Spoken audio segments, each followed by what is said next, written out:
as an Arab affairs expert in the Israeli military, has admitted that the original sin was Israeli support for Yassin in the late 70s. But at the time, he has argued, nobody thought about the possible results. Well, Avner Cohen did. Cohen was the Israeli official who was responsible for religious affairs in Gaza for more than 2 decades, and who now says, quote, "Hamas, to my great regret, is Israel's creation." Yeah, Cohen's words.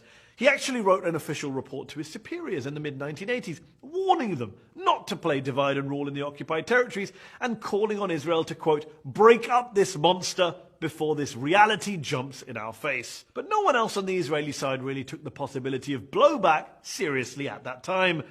They never do they? Hamas has since killed far more Israeli civilians than any secular Palestinian militant group, and its leaders have been pretty viciously anti-Israeli and even anti-Semitic in their rhetoric. لن نعترف بإسرائيل. لا مكان لكم بيننا ولا مستقبل لكم بين الأمم إنكم إلى زوال. Sheikh Yassin would eventually be assassinated by an Israeli airstrike in Gaza. Sheikh Yassin and its organization, the Hamas, are responsible to the killings of more than 400 Israelis. So the question shouldn't be why now. I think it should be why not before. Why not before? Well, because before, Israel was actually nudging and winking at Yassin and co., building them up as a rival to Arafat's Fatah.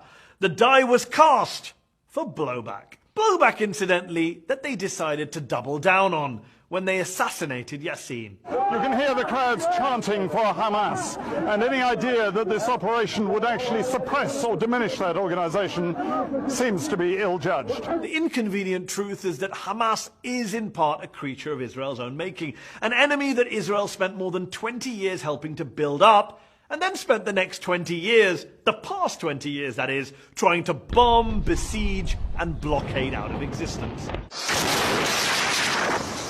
The 3 Gaza wars fought by Israel against Hamas since 2008 killed around 2,000 Palestinian civilians and a dozen Israeli civilians.